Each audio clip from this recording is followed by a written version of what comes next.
There are moments in life that split your entire existence into two halves, before and after. For me, that moment happened on a quiet Tuesday night in November. When the rest of the world was asleep, the old ceiling fan in our house was turning slowly, and my father, a man who had never once talked about feelings in his 62 years of living, knocked on my bedroom door and whispered for words that would change everything. Beta, Mudge. Kutchkena High. It's son. Need to tell you something. I want to tell you this story. Not because it's perfect. Not because it ends the way fairy tales do. But because I spent 24 years of my life thinking I was completely alone in what I felt. And if there's even one person out there listening to this right now, hiding under their blanket, heart beating too fast, terrified that loving who they love makes them broken, I want you to hear this. You are not alone. So let me take you back. Let me take you all the way back to where this story really begins. I grew up in a medium-sized city in northern India. Lahore type of town, you know? Full of noise, full of color, full of very strong opinions about how everyone else should live their life. My father, Vikram Singh, was an engineer. Quiet, disciplined, respected. The kind of man who woke up at 5 a.m. every single day, did 30 minutes of exercise in the courtyard, read the newspaper front to back, and went to work with his shirt perfectly ironed. My mother, Sunita, was a schoolteacher. She was the warmth in our house, the one who sang while cooking, who stayed up late helping me with essays, who always somehow knew when something was wrong before I'd said a single word. And then there was me, Aryan, their only son. I was a quiet kid, observant. I liked books more than cricket. I liked drawing more than fighting. I had two close friends in school, Priya and Kabir, and honestly, that was enough for me. I didn't need a big crowd. I just needed to feel understood. The problem was, there was one part of me I didn't understand myself. I was maybe 11 or 12 when I first noticed it. Not in a dramatic movie-style way. It wasn't like lightning struck. It was slower than that. Quieter. Like the way fog comes in, you don't see it arriving. And then suddenly, everything is different. I remember we had a new physical education teacher at school, Mr. Anand. He was maybe 26 tall, wore these crisp white shirts, had a voice that carried across the entire sports ground without him even raising it. And I remember I used to find reasons to stay after class, to ask unnecessary questions, to just be near him. I didn't understand what that meant at the time. I told myself it was admiration. He was a good teacher, a role model. That's all. But then there was Kabir. Kabir was my best friend from class 7 onwards. He was funny, loud, always getting in trouble. He had this laugh that was completely ridiculous, like a seal mixed with a bicycle horn, and it was the best sound in the world. He was the first person I'd ever met who made me feel completely comfortable, just being myself and somewhere around class 9. I realized that what I felt for Kabir was not what Kabir felt for me. He liked Priya. He used to talk about her all the time. Yar, did you see what Priya was wearing today? Yar, Priya laughed at my joke. What do I do? Yar, I think I'm going to tell her. And I would sit there, nodding, smiling, helping him write text to send her, while something quiet and heavy sat in the center of my chest. I was 14. I had no language for what I felt. The word gay existed in my world only as an insult. Something people said to embarrass each other. Something that appeared in whispered conversations with disgust attached to it. Nobody I knew, not in my family, not in my school, not in any movie or TV show I'd watched, had ever said I am gay and had it be okay. So I did what I became very good at. I kept quiet. Packed it down. Focused on my studies. Topped my class in class 10. Got into a good college. Made my parents proud. From the outside, I was the perfect son. On the inside, I was learning to live in a house with a locked room. College was in Delhi University. I was 18, living in a hostel for the first time, surrounded by people from every part of the country. It was terrifying, and it was freedom. I'd chosen to study literature. My father had raised an eyebrow. Literature. Not engineering? Not medicine? But my mother had put her hand on his arm and said, "Let him study what he loves." And that had been that. My roommate in the hostel was a boy from Calcutta named Sidhoth, who played guitar badly and enthusiastically at all hours. My classmates were a mix of people I'd never have met in my hometown. Artists, activists, kids who'd traveled the world, kids who'd never left their village. And then there was Rohan. I met Rohan in the college library. 3 weeks into the first semester, I was looking for a specific edition of Gulzar's poetry, the one with the blue cover, and I pulled it off the shelf. There was a hand already reaching for it from the other side. We both stopped, looked at each other through the gap in the bookshelf. He said, "Gulzar fan." I said, "Obsessed." "You?" He said, "He saved my life in class 11. Long story," I said. "We can share the book." And that was it. That was the beginning. Rohan Mehta was from Pune. He was studying literature too. We were in the same batch, which I somehow hadn't noticed before that day. He was medium height, had these wire-frame glasses he was always adjusting, and he had a habit of tilting his head slightly to the left when he was thinking about something. Like a curious bird, we started sitting together in lectures, sharing notes, having chai at the small topery near the college gate after classes. We'd sit on those plastic chairs and talk for hours about books, about poetry, about our families, about the world, about all the things we wanted to do before we died. I want to be honest with you. I didn't let myself feel anything for the first few months. I was 19 years old, and I had spent 5 years becoming an expert at not feeling things. I was vigilant. I kept careful watch on my own heart like a border guard. Every time something warm would rise in my chest when Rohan laughed at one of my jokes, or when he'd absent-mindedly reach over and fix the collar of my kurta that had folded wrong, or when he'd fall asleep during our late-night study sessions and I'd sit there in the lamplight and just watch him breathe, I would press it down. It's friendship. It's just friendship. This is what close friendship feels like. But here's the thing about walls. You can only build them so high. About 6 months into our friendship, there was a night in February. Cold Delhi winter. The hostile heating wasn't working properly. Rohan had come to my room to return a book, and we'd ended up talking. And somewhere around midnight, we were both sitting on my bed with our backs against the wall, wrapped in separate blankets, reading to each other from a collection of Faiz Ahmed Faiz. He read a couplet. I don't remember exactly which one, but I remember his voice dropping lower, the way it did when something moved him, and I turned to look at him. He turned to look at me at exactly the same moment. We were very close. The lamplight was yellow and warm. And for about 4 seconds, neither of us moved, and then Rohan said, very quietly, "Aryan, what?" And I said, just as quietly, "Yeah." And he said, "Am I crazy? Or," and I said, "You're not crazy." And that was the moment my wall came down, not with a crash, not with drama, just down. Like a slow exhale after holding your breath for years. What followed was the most beautiful and the most terrifying period of my life. We didn't rush. We were both scared. We both came from families where this wasn't talked about. We both knew the weight of what we were stepping into. But we also couldn't stop. Rohan was the first person in my life who made me feel like the whole version of myself was allowed to exist. Not just the achieving, studying, rule-following, good son version. All of me. The quiet parts. The doubting parts. The parts that had been locked up for years. We talked for weeks before anything else happened. We talked about what we felt. We talked about fear. We talked about our families. We talked about what the future might look like. Rohan had known about himself since he was 16. He'd read about it online, had processed it over 2 years, mostly alone, and had quietly accepted it. He was further along in the journey than I was. He was patient with me. Extraordinarily patient.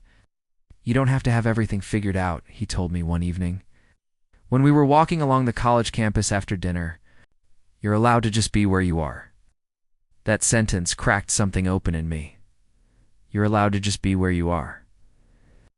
I had spent so many years trying to be somewhere else, trying to be someone else, trying to want what I was supposed to want. And here was this person, this wonderful, infuriating, brilliant, kind person, telling me I was allowed to just be here. Just this. Just now, we became a couple in March of our first year, quietly, without any announcement or declaration. It just became clear. It settled into place like the last piece of a puzzle, and it was wonderful. It was also complicated. College campuses in India are more progressive than many places, but we were still careful. We were private.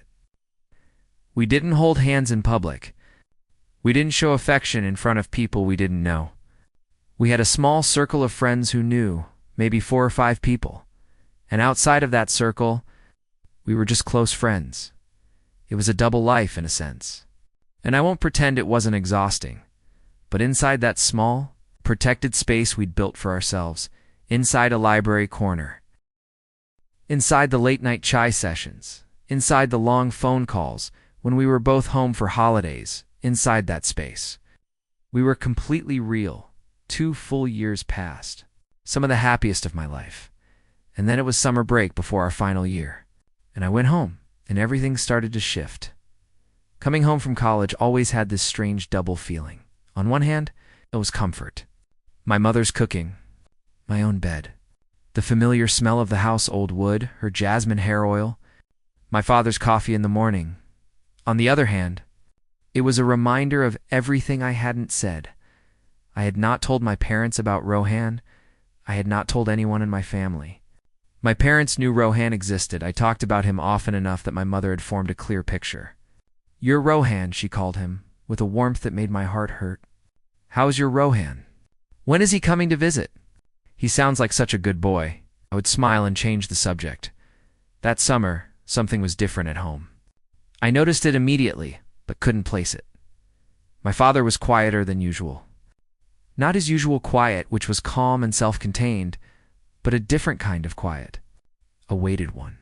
He'd sit on the veranda in the evenings, looking out at the street, and sometimes I'd see him from the window, just sitting, not reading, not doing anything, just sitting with something invisible. My mother noticed it too, I think, but she didn't say anything. That was also her way to watch, to wait, to trust that things would reveal themselves in their own time. I asked her once in the kitchen while we were shelling peas, "Is Papa okay?" She was quiet for a moment. Then she said, "He has things on his mind. He'll talk when he's ready." That was all. 3 weeks passed. I settled into the rhythm of home. I called Rohan every night. We whispered to each other from our separate bedrooms in our separate cities, and even across that distance, even through a phone screen. Being with him was the most settled I felt all day, and then came the night that changed everything. It was a Tuesday. Late, maybe 11:30, closer to midnight. I was lying in bed, reading the small lamp on my nightstand, casting a warm circle of light. The rest of the house was quiet. My mother had gone to bed an hour earlier, and then I heard footsteps in the hallway. Slow, deliberate. A soft knock on my door. I said, "Come in." My father opened the door. He was wearing his white kurta pajama, the one he always wore to bed. His hair, silver now mostly, was slightly disheveled. He looked older than I was used to seeing him. Not in a bad way, just more human. He said those 4 words. Beta. Mudge Kutch. Kenahai. I sat up. My heart did something strange. Not alarm, exactly, but a kind of alertness. Like the air in the room had changed quality, I said. "Betho, Papa." "Sit down, Papa." He came and sat on the edge of my bed. He was quiet for a moment, looking at his hands. He had carpenter's hands, large, calloused from years of work, even though he'd been an engineer, because he'd always loved fixing things around the house. I had always loved his hands. "They felt like safety to me," he said. "How long have you and Rohan been together?" The room went completely still. I heard the ceiling fan turn. I heard a dog bark somewhere on the street outside. I heard my own heartbeat suddenly very loud in my ears. I didn't say anything for what felt like a very long time. Then I said, "How did you know?" He looked up at me then. In his eyes, I want to describe this carefully because it's important. His eyes were not angry. They were not cold. They were something I hadn't expected to see there. They were sad, but also tender. Like the sadness and the tenderness had lived together in the same place for a long time. He said, "A father knows. Even when he doesn't want to know, he knows." I felt something break open in my chest. Not painfully. Like a door breaking open. The kind that had been closed so long you'd forgotten it could open. "Papa, let me talk," he said. "Please. I've been trying to say this for 3 weeks. Let me just say it." I nodded. I couldn't speak anyway. He was quiet again. He looked back down at his hands. When he began, his voice was low and careful, like a man walking across ice. "I was 22 years old," he began. "It was 1984. I had just started my engineering job. Your grandfather had found me that job. He'd called in every favor he had to get me placed in a good firm in Chandigarh. I was the first person in our family to have a proper professional job. The pressure I felt, I don't know if I can explain it to you. Everything I did for the family. Everything. At the firm, my supervisor was a man named Harjeet Singh. He was 38 years older than me. Very experienced. Very respected. He took an interest in me from my first week. He said I was talented. He stayed late to teach me things that weren't in any manual. He invited me to have lunch with him. We became close. I told myself it was mentorship. He was like an older brother, I thought. Like a guide, but it was more than that. My father stopped. He swallowed. He pressed his lips together for a moment. I had no words for it then. No framework. In 1984, in a small engineering firm in Chandigarh, the concept didn't exist in my world. Men didn't talk about such things. Men didn't feel such things, or if they did, those feelings were buried so deep that they may as well not have existed. Something I had never felt for anyone else. And God forgive me for taking this long to understand it. I think he felt the same for me. We never spoke of it. We never once put words to it. We existed in this space between. Do you understand what I mean? This space where both of you know something is true, and neither of you will say it, because saying it would make it real. And making it real would mean you have to do something about it. In doing something about it, his voice broke slightly. He steadied himself. Doing something about it in 1984 was not something you could survive. Not in the world we lived in. Section 377 was law. Being what we were, what I wondered if I was criminal. Literally criminal. You could go to jail. So we said nothing. And then I was transferred to a different city. And then Harjeet got married. And then the distance grew. And then years passed. And then your grandfather told me he'd found me a good girl, your mother, and she was everything anyone could want. Kind, intelligent, beautiful. And I cared for her. I genuinely cared for her. Love is not one single thing, Arian. It takes many shapes. What I have with your mother, the life we've built, you, our home, that is real. That is mine. I would not give it up. But I never forgot Harjeet. Not fully. I never let myself look at what I had felt too closely, because looking at it meant facing questions I didn't know how to live with. He paused. The ceiling fan turned. "I buried it," he said. "The way you bury things when you have no other choice. And I became very good at not thinking about it. But then you grew up, and I watched you, and I saw the same thing in you that I had once recognized in the mirror. This particular kind of loneliness, this particular way of being in a room full of people and still being slightly apart, this way of being careful, controlled, always slightly guarded.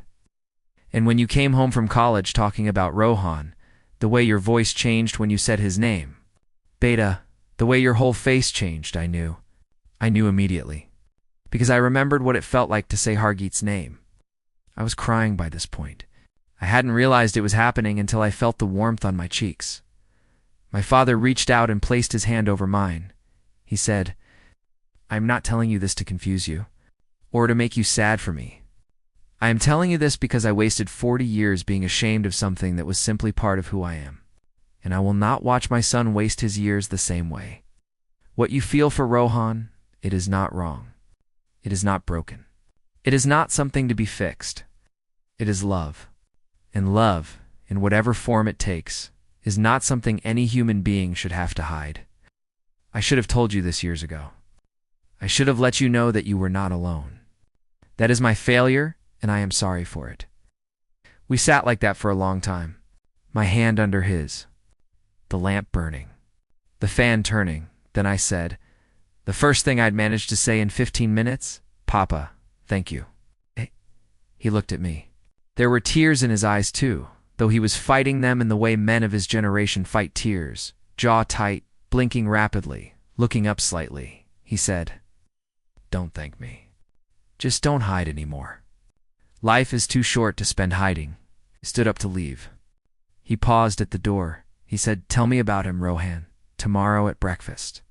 Tell me who he is. Not just my child's friend. Tell me who he is to you." And then he was gone. Pulling the door quietly closed behind him, I sat in my room for a very long time. I thought about a 12-year-old boy who had felt something he didn't understand and had no one to tell. I thought about a 22-year-old man in Chandigarh in 1984, who had locked away the most honest part of himself because the world gave him no choice. I thought about Rohan sleeping in Pune right now, not knowing that the thing I had feared most, being truly known, had just happened. And I thought about how strange and circular love is. How a secret kept for 40 years had finally found its way out, and had landed like a letter finally delivered, in exactly the hands it was meant for. I didn't sleep much that night. Not from anxiety, I want to be clear about that. I lay awake because I felt, for the first time in my life, a particular kind of peace. The kind that comes not from everything being resolved, but from something true finally being said.